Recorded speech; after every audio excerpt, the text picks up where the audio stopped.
Assalamualaikum warahmatullahi wabarakatuh. Kali ini Guru Muda akan kembali membahas latihan soal seleksi kemampuan bidang formasi guru kelas. Materinya adalah kompetensi pedagogik dan kompetensi profesional untuk materi pokok IPA, Ilmu Pengetahuan Alam. Ini adalah video ke-11 yang sudah Guru Muda buat. Maka teman-teman yang masih ketinggalan bisa melihat video-video sebelumnya di link yang ada di atas sebelah kanan ini atau melihat playlist yang sudah ada. Kemudian teman-teman silahkan subscribe karena ke depan masih akan Guru Muda bahas mengenai soal seleksi kemampuan bidang khususnya formasi guru kelas, sehingga jangan sampai ketinggalan.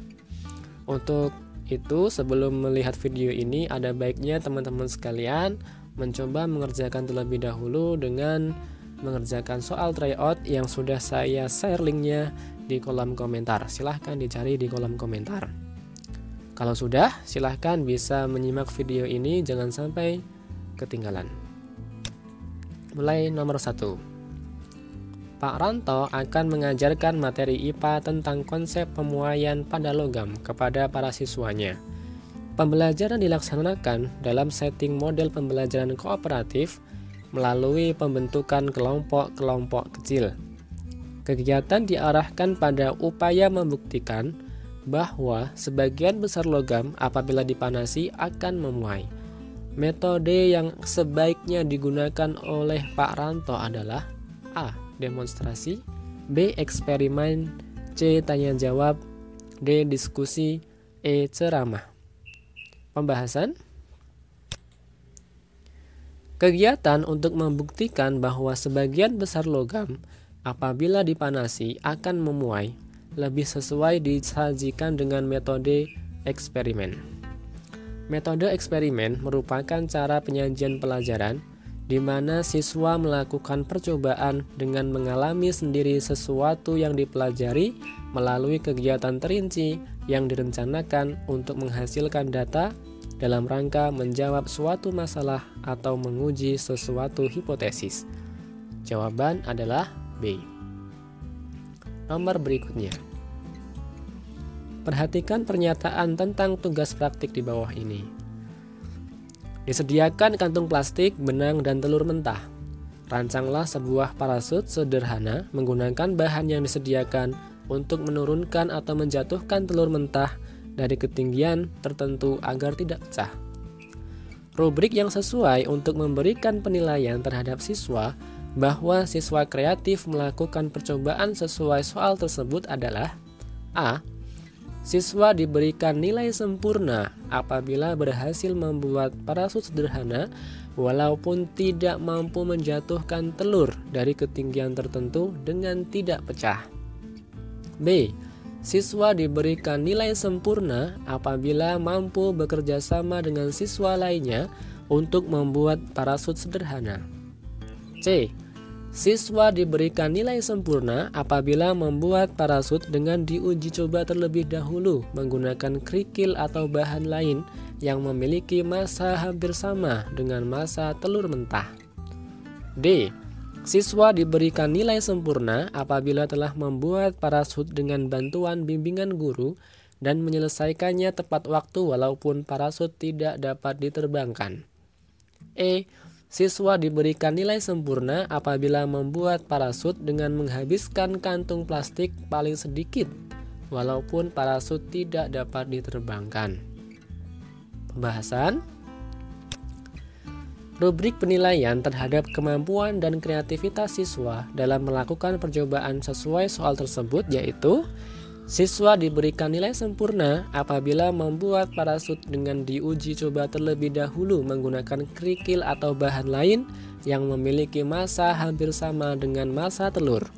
Hal ini dikarenakan ada unsur kreatif melalui uji coba parasut pada kerikil atau bahan lain yang massanya mendekati massa telur mentah.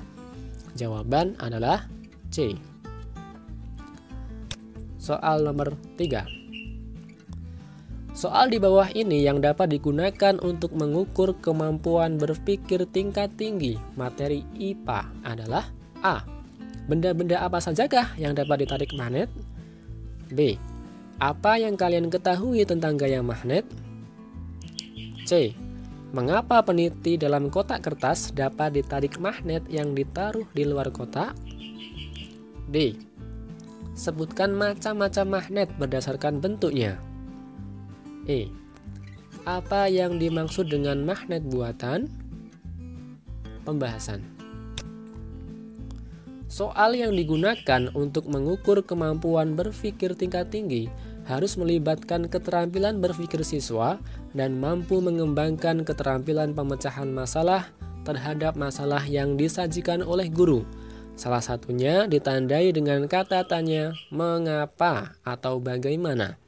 Sehingga jawabannya adalah C. Soal nomor 4. Bu Santi hendak membelajarkan materi gelombang bunyi di kelas, sekaligus ingin melakukan penelitian tindakan kelas. Pada pembelajaran yang pernah dilakukannya, banyak siswa yang tidak dapat mencapai KKM. Ia bingung masalah apa yang hendak diangkat dalam penelitian. Bu Santi mencoba membuat pertanyaan refleksi terhadap pembelajarannya. Contoh pertanyaan yang dapat membantu Bu Santi mengidentifikasi masalah PTK-nya adalah A. Apakah faktor-faktor yang mempengaruhi terjadinya perambatan bunyi? B. Apakah strategi pemberian tugas dan jenis bahan pelajaran yang diberikan dalam pembelajaran gelombang bunyi cukup menantang siswa? C. Bagaimana cara membuktikan hubungan antara medium perambatan dan kecepatan merambat bunyi? D. Apakah kebiasaan sarapan pagi berpengaruh terhadap hasil belajar siswa dalam pelajaran gelombang bunyi? E. Bagaimana cara mendemonstrasikan gejala perambatan gelombang bunyi pada benda padat? Pembahasan. Permasalahan yang diambil sebagai rumusan permasalahan dalam PTK berkaitan dengan upaya peningkatan kualitas proses pembelajaran sehingga diharapkan berdampak pada aktivitas siswa yang mampu membantu memperbaiki hasil belajarnya. Salah satu contohnya pada kasus yang diberikan pada soal di atas, yaitu dengan memikirkan apakah suatu strategi cukup memberikan tantangan bagi siswa selama proses pembelajaran. Sehingga jawabannya adalah B.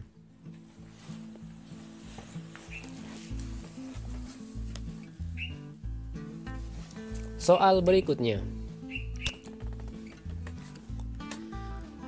Untuk menyelidiki pengaruh sinar matahari terhadap pertumbuhan tanaman, maka seorang siswa SD melakukan percobaan dengan menanam beberapa biji kacang hijau yang diambil dari tanaman kacang hijau varietas tertentu pada 3 media tanam yang sama.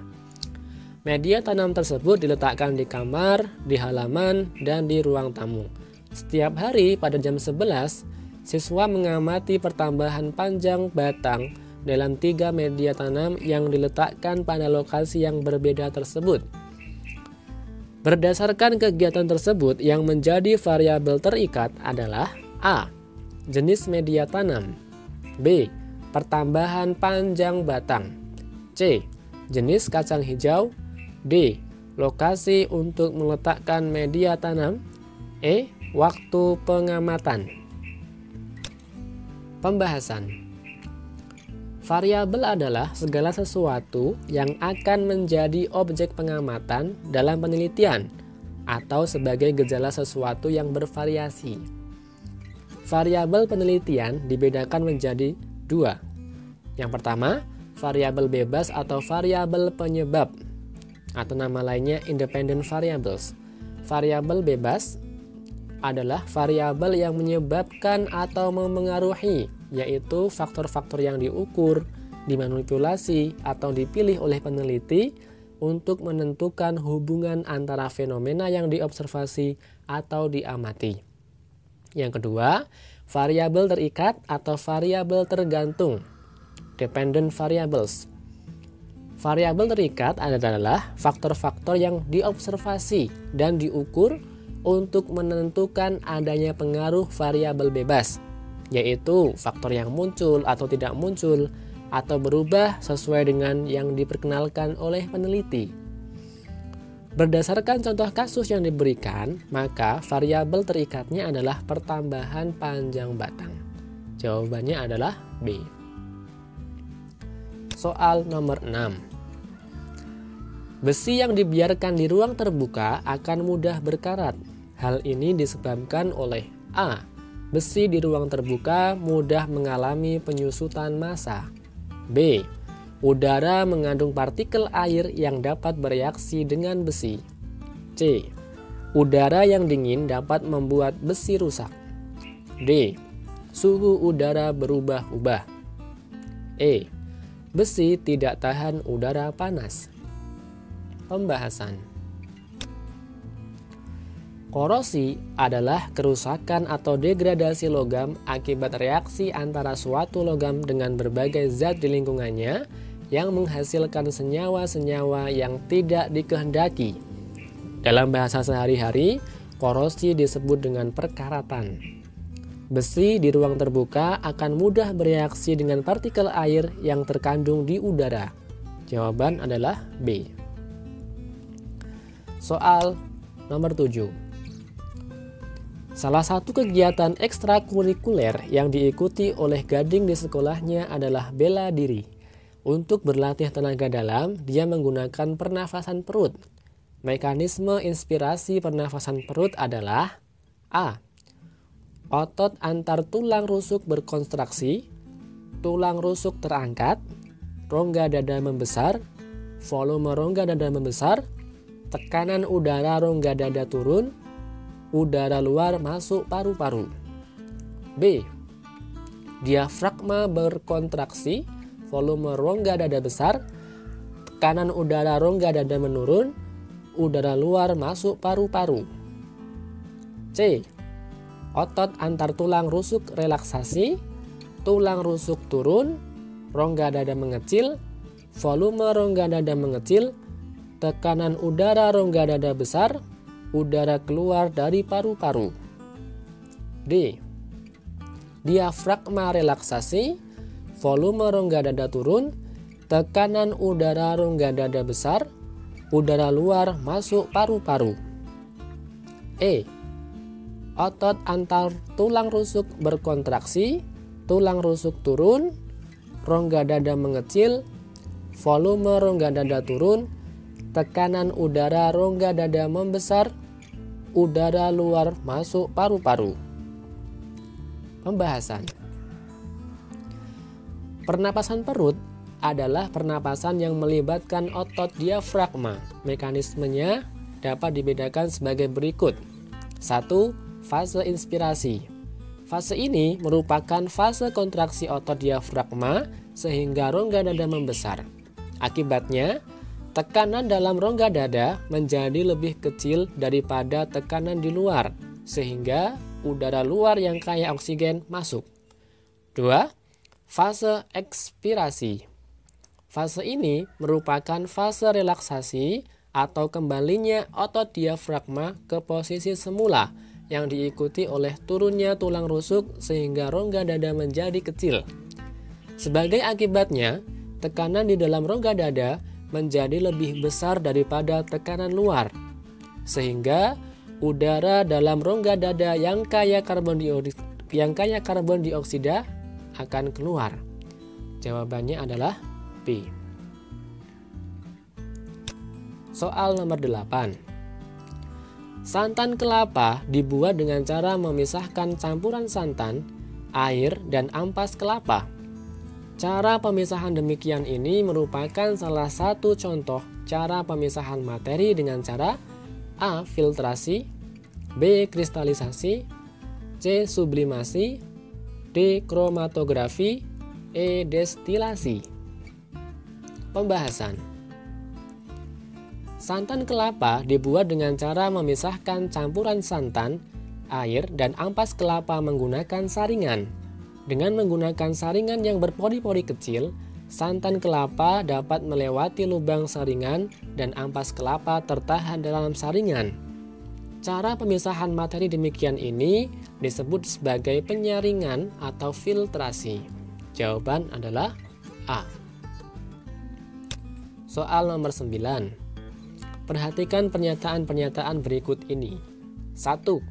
Tanaman yang dihasilkan memiliki perakaran yang kuat. 2. Dapat menghasilkan varietas-varietas baru. 3.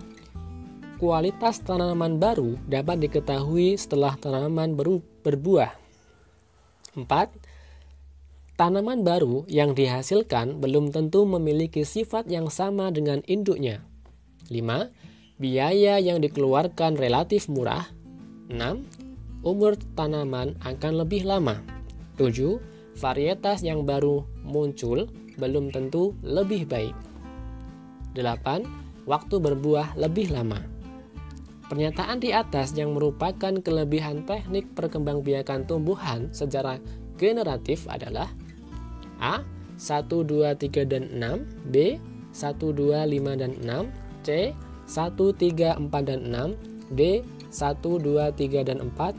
E. 5, 6, 7, dan 8. Pembahasan. Kelebihan perbanyakan tanaman secara generatif antara lain 1. Tanaman yang dihasilkan memiliki perakaran yang kuat. 2. Biaya yang dikeluarkan akan relatif lebih murah. 3. Umur tanaman akan lebih lama. 4. Dapat menghasilkan varietas-varietas baru, yaitu dengan cara menyilangkan. Kemudian kelemahannya, 1. Tanaman baru yang dihasilkan belum tentu memiliki sifat yang sama dengan induknya. 2. Varietas yang baru muncul belum tentu lebih baik. 3. Waktu berbuah lebih lama. 4. Kualitas tanaman baru diketahui setelah tanaman berbuah. Jawaban adalah B. Soal 10. Pak Prajana sedang berada di mobil angkutan yang sedang melaju. Dia membawa segelas air teh tanpa tutup yang ia letakkan di dashboard. Tiba-tiba sopir angkot mengerem mendadak. Berdasarkan pemahaman Anda tentang pengaruh gaya pada gerak benda, apa yang akan terjadi pada air dalam gelas yang ditaruh di dashboard tersebut? A. Air diam. B. Air tumpah sembarangan arah. C. Air tumpah ke belakang. D. Air tumpah ke depan. E. Air berhamburan ke segala arah. Pembahasan.